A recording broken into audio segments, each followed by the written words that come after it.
I wasn't going to be better than the Danielles, the Riperts, the Carmelinis, the Thomas Kellers. I just was like, let's just do something completely different. David Chang has changed and is changing the entire landscape of dining in America, serving radically different, unusually inexpensive, fearlessly creative food, mostly over the counters of his 3 award-winning places.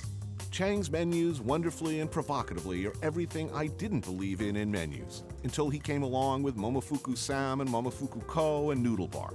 Fusion? A heedless collision of elements Korean, Japanese, French, and Italian? How could anything so wrong be so right? Let's add a fried Brussels for colleague.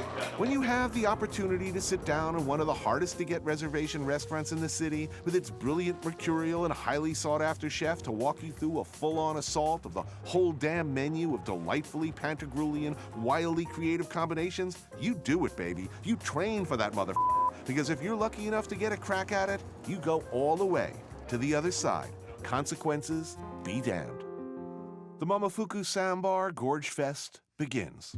First up, a lightly cured hamachi with seaweed, rice pellets, and edamame pureed with horseradish. The hamachi is cured in salt, sugar, coriander, and Sichuan pepper for 2 hours, like a quick Western Chinese Scandinavian gravlax thing. Just solid delicious.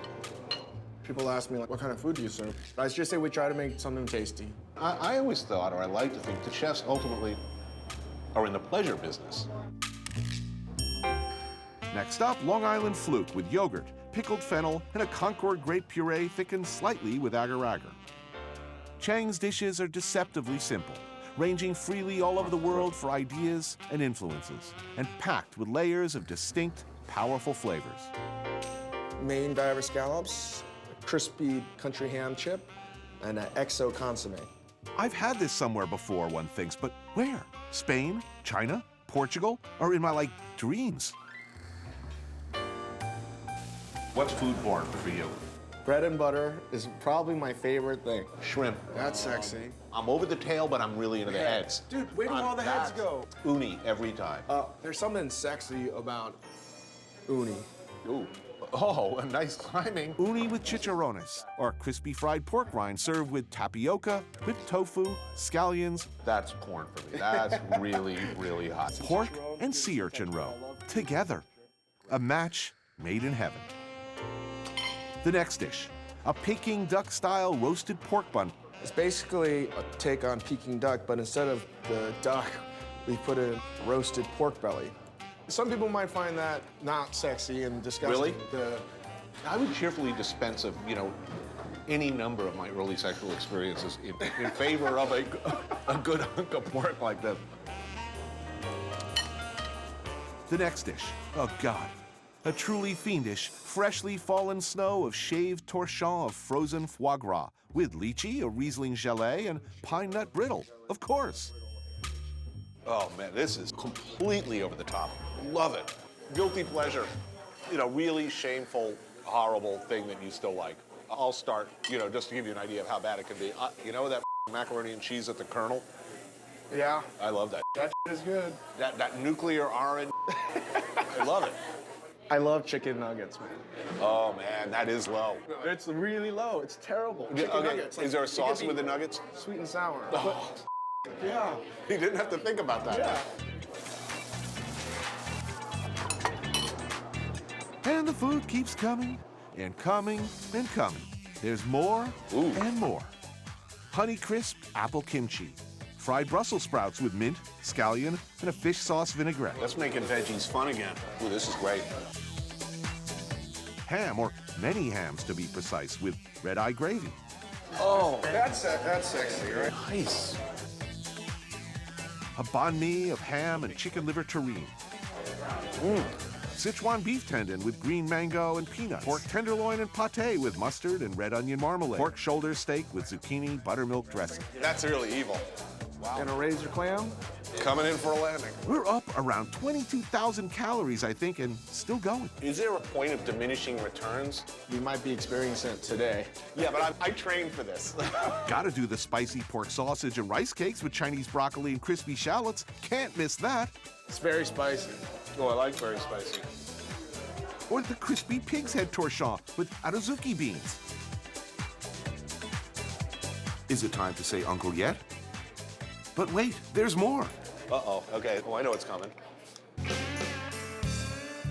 The legendary, crowning achievement, the famous, notorious behemoth, Bourdain. A whole Berkshire pork shoulder, slow roasted for 8 hours until fallen off the bone, and served with garnishes of raw oysters, 2 kinds of kimchi, rice, and lettuce to wrap it all in. The sign of the beast. Oh, yes, oh, field of pork. Old 86. Oh, man. It really is too much of a good thing. The meat near this part of the bone is the best. The shoulder, get some of the crunchy goodness. Pureed kimchi. Here we go. Pork, kimchi, oysters, it's the magic combination. Great date food. Yeah. Date food? Maybe if your date is like Mario Batali, you're gonna have to roll me in a freaking carpet and drop me in the trunk to get me home. Oh. Ah, yes, dessert. Maybe just a tiny, what the f? Good Lord. Yeah, well, we got it. The chocolate chip and banana cake's so big and so high, I'm afraid if it tips over on me, I'll be crushed. Soft serve Concord grape and oatmeal flavored ice cream sundae, why, yes. And cookies, of course.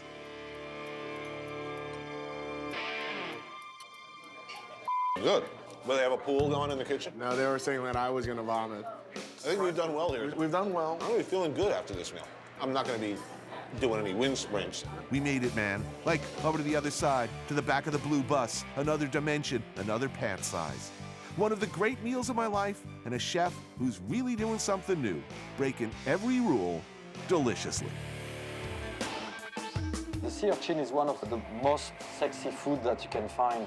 It's hard to describe, but it tastes like a sweet ocean water without the extra salt in it. Eric Ripert is the undisputed prince of seafood as chef and co-owner of New York's 3 Michelin star Le Bernardin.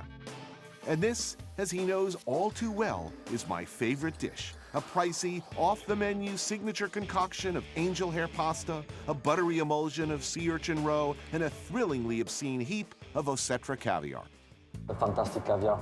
If you're on a first date and you do a dish like that, it's guaranteed success. That's right. Plump sacks of uni pushed through a tammy strainer until nearly liquefied, then enriched with butter. Then the buttery combination is added to hot water and whisked until fully blended. Basically, the pasta is bathing inside that sauce.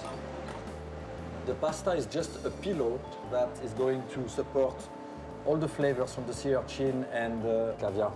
A lot of that sauce, since all the flavor is in the sauce. Then we have some beautiful osetra caviar, the most fascinating food you can find. It's almost mystical, and each time you will open a can of caviar, you will have a different flavor. So it's a very unique dish because you will never have this exactly the same flavors again. When you use caviar, it's about generosity. You don't want to be cheap on the caviar, you want to put a lot of caviar. Go right ahead, heap that stuff on. There's a little bit of chives. That's it. Sorry, Tony. I really wish you would be here.